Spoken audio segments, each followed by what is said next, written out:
Good morning, students. Today we are going to learn the first chapter of First Flight, A Letter to God. Let's learn about the author. Firstly, about the author. G.L. Fuentes was a Mexican novelist, poet, and journalist. He was born on 17th November 1895 and died on 10th December 1966 in Mexico.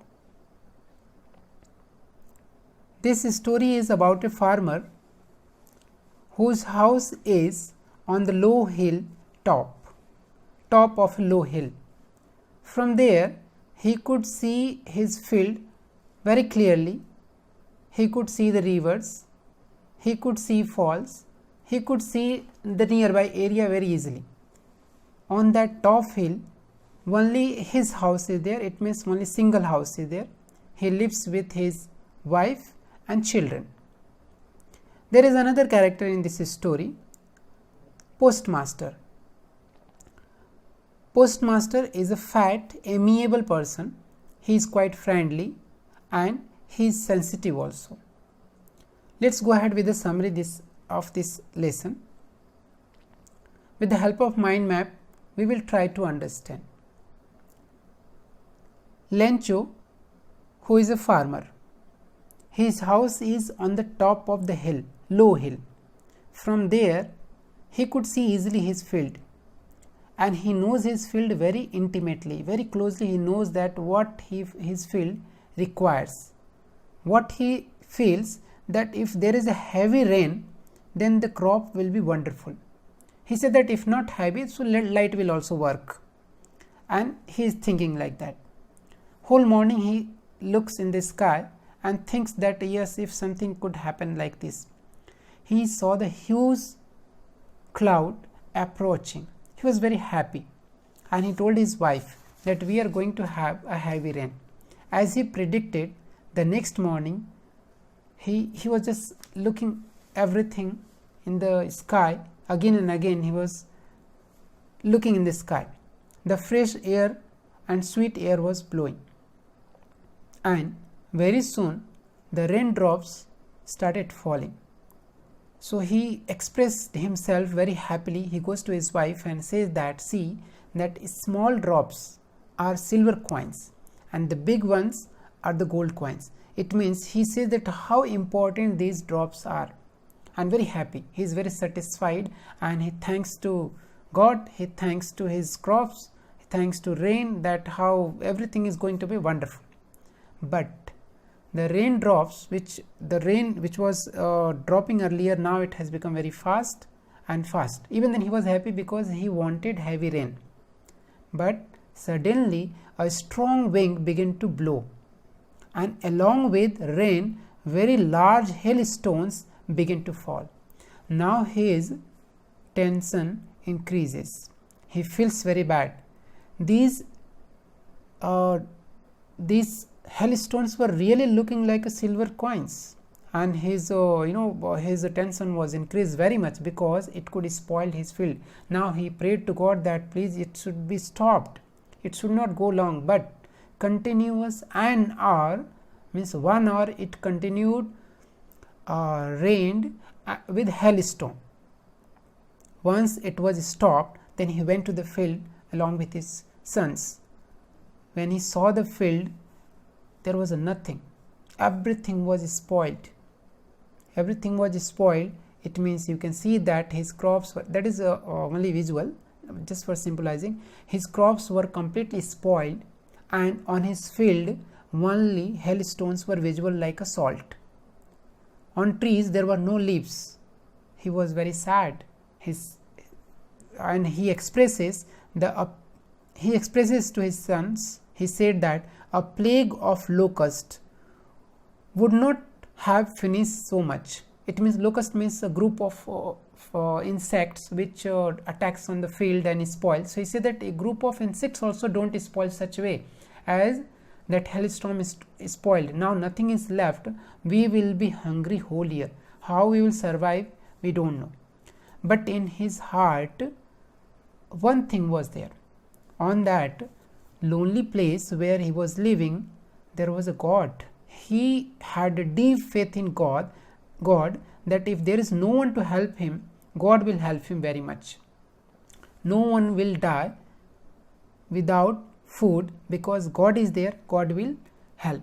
In this way, whole night he kept thinking, and only his hope was God, that God will do something. He was very hardworking person, and he was working day and night. Next Sunday, what he thought, to write a letter. He wrote a letter actually, and wrote in the daybreak means when there was a time, he wrote a letter, and next day he was going to post the letter. Actually, this letter was to God. He wrote a letter to God.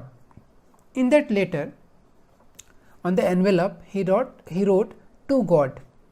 Inside the letter, what he wrote that whole year he is not going to survive or feed his family without money.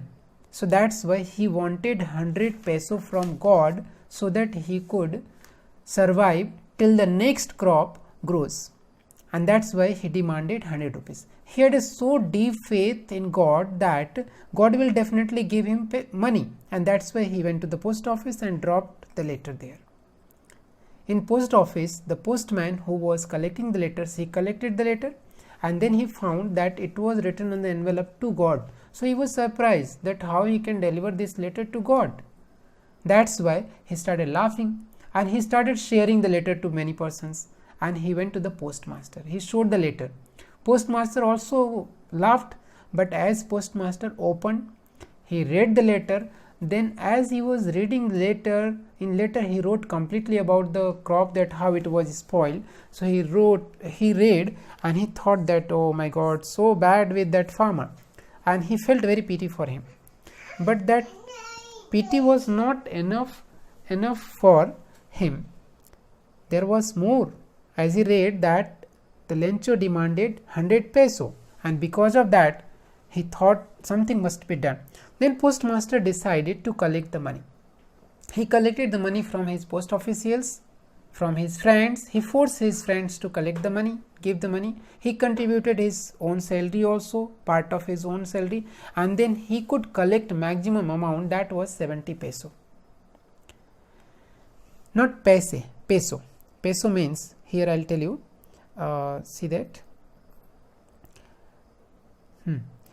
Peso, the standard unit of money used in Argentina, Mexico and other countries. So it is not peso, 70 peso, which was a big amount that time. So he demanded for that, and he collected 70 peso. He kept there. After a few days, Lencho came, and then he demanded, he inquired about his letter from God. He got that letter was handed over. He opened there, but on his face there was no any kind of expression, not a single surprise to see the money. He had a confidence that God will definitely give him. Rather, he was angry. That why 70 peso. Then he thought that God cannot count wrong. God cannot deny me also of giving 100 peso. So that's why he concluded that post officials might have stolen his money. Again he took paper and ink, and he wrote on the public writing table, he wrote there again letter demanding remaining money from the God, and he says that this time please don't send money by mail, because these post officials are a bunch of crooks. It means they are corrupt. They have stolen my money.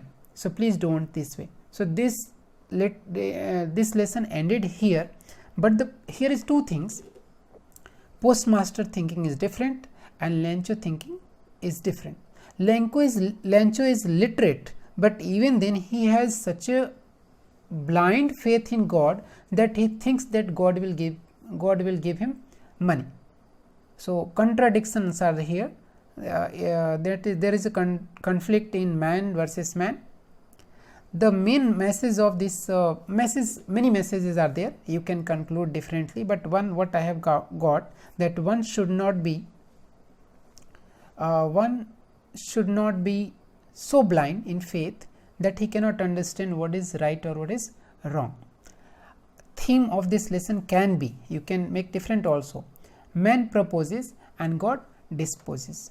Of this whole story, the protagonist means main actor, main hero or main character is Lancho. I hope summary you might have understood. Here we will go line by line thoroughly to these lessons. In next video I'll teach you from each line, giving difficult words, explaining line by line. Hope you will understand better. So this video also you see and try to listen twice or thrice if you get the time. Thank you. Summary is here.